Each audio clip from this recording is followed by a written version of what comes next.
Voice of saints Telugu video ప్రేక్షకులందరికీ సర్వోన్నతుని నామంలో శుభాభివందనములు తెలియజేస్తూ ఉన్నాను.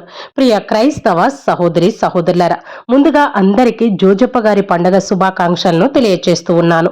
జోజప్ప గారి గురించి ఎవరికీ తెలియనటువంటి 20 ముఖ్యమైన విషయాల గురించి మనం తెలుసుకుందాం. ఈ భూలోకంలో క్రీస్తు ప్రభుకి తండ్రి మరియ తల్లికి భర్త అయిన పునీత జోజప్ప గారు క్రైస్తవ సంప్రదాయంలో ఒక పూజ్యమైన గొప్ప వ్యక్తిగా ఆయన్ను గౌరవిస్తూ ఉంటారు. జోజప్ప గారి యొక్క నిశ్శబ్దత, విధేయత వల్లే పవిత్ర కుటుంబాన్ని ఆయన రక్షించగలిగారు. దానివల్లే జోజప్ప గారిని కార్మికులకు మరియు ప్రపంచ వ్యాప్తంగా ఉన్న కథోలిక దేవాలయాలకు పాలక పునీతులుగా శ్రీసభ నియమించింది. బైబుల్ జోజప్ప గారి గురించి ఒక్క మాట కూడా రాయలేదు. అంటే ఆయన ఒక నిశ్శబ్ద పుణ్య పురుషుడు అని మనకు అర్థమవుతూ ఉంది.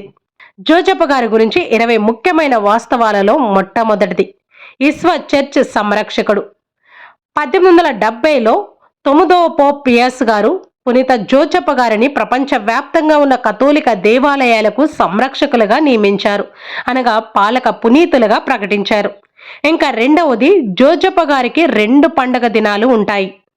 మార్చి 19న అనగా మరియ భర్త జోజప్ప అని మార్చి 19న ఒక పండగను జరుపుకుంటూ ఉంటాం. మరియు మే 1వ తారీఖున జోజప్ ది వర్కర్ కార్మికుల దినోత్సవం అని మరొకసారి జరుపుకుంటూ ఉంటాం. అనగా సంవత్సరంలో జోజప్ప గారికి 2 పండుగలను మనం జరుపుతూ ఉంటాము. ఇంకా మూడవది, నిశ్శబ్ద సాధువు. బైబిల్లో జోజప్ప గారు మాట్లాడినట్లు ఒక్క మాట కూడా నమోదు కాలేదు. అంటే దీన్ని బట్టే జోజప్ప గారు గొప్ప విధేయుడు అని మనకి తెలుస్తూ ఉంది. ఇంకా నాలుగవది, నీతిమంతుడు. బైబిల్ గ్రంథము జోజప్ప గారిని నీతిమంతుడు అని వర్ణిస్తుంది. అంటే ఆయన దేవుని యొక్క ధర్మశాస్త్రాన్ని నమ్మకంగా విధేయించాడు కాబట్టే జోజప్ప గారిని నీతిమంతుడు అని బైబిల్ గ్రంథం వర్ణిస్తూ పొగుడుతూ ఉంది. ఐదవది, వడ్రంగి మరియు నిర్మాణదారుడు. పునీత జోజప్ప గారు వడ్రంగి పని చేస్తూ ఉండేవారు. ఆరోది, పవిత్ర కుటుంబ సంరక్షకుడు. హేరోదు నుండి తప్పించుకోవడానికి ఈజిప్టుకు పారిపోవటంతో సహా ఆయన క్రీస్తు ప్రభుని మరియు మరియ తల్లిని రక్షించారు.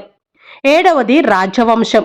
పునీత జోజప్ప గారి యొక్క వృత్తి సామాన్యమైనదే అయినప్పటికీ జోజప్ప గారు రాజవంశం దావీదు కుటుంబం నుంచి వచ్చిన వ్యక్తి.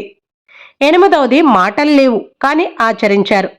కలలో తెలియచేయబడిన దేవుని యొక్క ఆజ్ఞలకు ఆయన మరొక మాట మాట్లాడకుండా విధేయించి తన చేతల ద్వారా చూపించారు. ఇంకా 9వది, సుఖ మరణానికి పోషకుడు. పునీత జోజప్ప గారు క్రీస్తు ప్రభు మరియ తల్లి సంరక్షణలో మరణించారు కాబట్టి మంచి మరణం పొందుకోవడానికి పునీత జోజప్ప గారిని ప్రార్థన చేస్తూ ఉంటారు.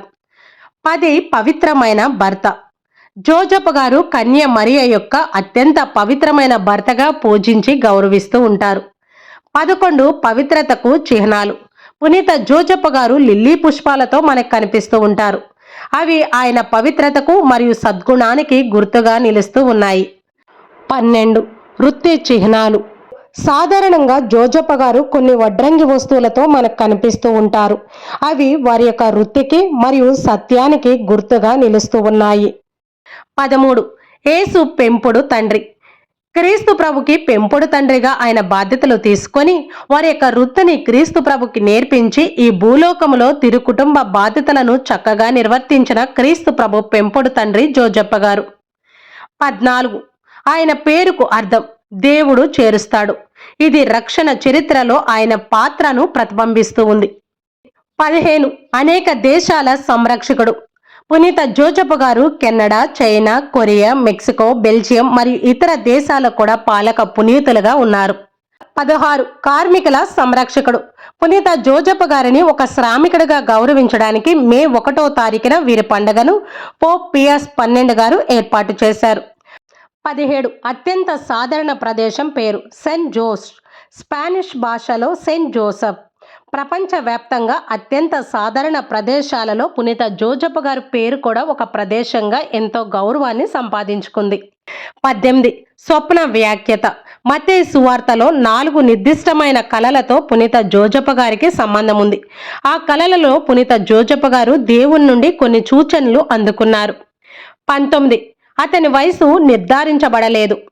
సంప్రదాయ ప్రకారంగా మనం చూస్తే మరియ తల్లి కన్యత్వాన్ని కాపాడడానికి తరచుగా జోజప్ప గారిని వృద్ధుడుగా చూపిస్తూ ఉన్నారు. అయితే ఆయన కుటుంబాన్ని సంరక్షించిన విధానాన్ని చూస్తే జోజప్ప గారు బహుశా యవనంగా లేదా బలంగా ఉండి ఉండవచ్చు అని తెలుస్తుంది. ఇంకా 20, విధేయతకు ఆదర్శం. పునీత జోజప్ప గారు ఎల్లప్పుడూ దేవునికి విధేయుడై మరియ తల్లిని తన భార్యగా స్వీకరించి ఏమాత్రం సంకోచించకుండా ఐగుప్తుకి పారిపోయారు. ఇలా పునీత జోజప్ప గారిలో గొప్ప గుణాలు సుగుణాలు ఉన్నాయి కాబట్టే బైబుల్ అంతా కూడా జోజప్ప గారిని నీతిమంతుడు అని పిలుస్తూ ఉంది. కాబట్టి ఈరోజు మనం మరియ భర్త అయిన యేసేపు నీతిమంతుడు అనే పండుగను గొప్ప వేడుకగా జరుపుకుంటూ ఉన్నాము. పునీత జోజప్ప గారు ఒక్క మాట మాట్లాడకపోయినా దేవుని యొక్క రక్షణ ప్రణాళికలో ప్రత్యేకమైన పాత్రను పోషించారు. కాబట్టి పునీత జోజప్ప గారిలో ఉన్న ఆ గొప్ప గుణాలను మనము కూడా ఆదర్శంగా తీసుకొని ముందుకు వెళ్ళాలి అని జోజప్ప గారు ఆశపడుతూ ఉన్నారు. పునీతులందరిలో కూడా గొప్ప స్థానాన్ని, మొదటి స్థానాన్ని సంపాదించుకున్న జోజప్ప గారి యొక్క శరణాన్ని ఎవ్వరు వేడినా కూడా వారు ఎప్పటికీ కూడా తృణీకరించబడరు అని మన పునీతులు చెప్తూ ఉన్నారు. కాబట్టి మన పోపు గారి రూమ్లో కూడా పునీత జోజప్ప గారి స్వరూపాన్ని పెట్టుకొని ప్రపంచ వ్యాప్తంగా ఉన్న కథోలిక దేవాలయ సమస్యలన్నిటినీ పోపు గారు ఒక పేపర్ పైన రాసి జోజప్ప గారి స్వరూపం కింద ఉంచుతూ ఉంటారు. దేవాలయానికి వచ్చే ప్రజలు కూడా వారి యొక్క విన్నపాలను రాసి జోజప్ప గారి యొక్క స్వరూపం కింద పెడుతూ ఉంటారు. కాబట్టి మనందరం కూడా మన కుటుంబ సమస్యలను జోజప్ప గారికి సమర్పిద్దాం. జోజప్ప గారి వలె మనము కూడా మాటలు తక్కువ, పనులు ఎక్కువగా చేద్దాము. ఇది ఈ రోజు మన జోజప్ప గారిలో ఉన్న 20 గొప్ప సుగుణాలు. పునీత జోజప్ప గారి యొక్క జీవితాన్ని ఆదర్శంగా తీసుకొని జోజప్ప గారి యొక్క పుణ్య బాటలో మనందరము నడవాలి అని జోజప్ప గారి యొక్క మధ్యస్థ ప్రార్థన సహాయంతో ఈ వీడియోను ముగిస్తున్నాను. మరొక మంచి వీడియోతో మీ ముందుకు వస్తాను. అప్పటి వరకు దేవుని యొక్క కృప కాపుదల మనందరికీ తోడయుండి దేవుని యొక్క ప్రేమలో సేవలో మన ముందుకు నడిపించునుగాక. Amen. God bless you all.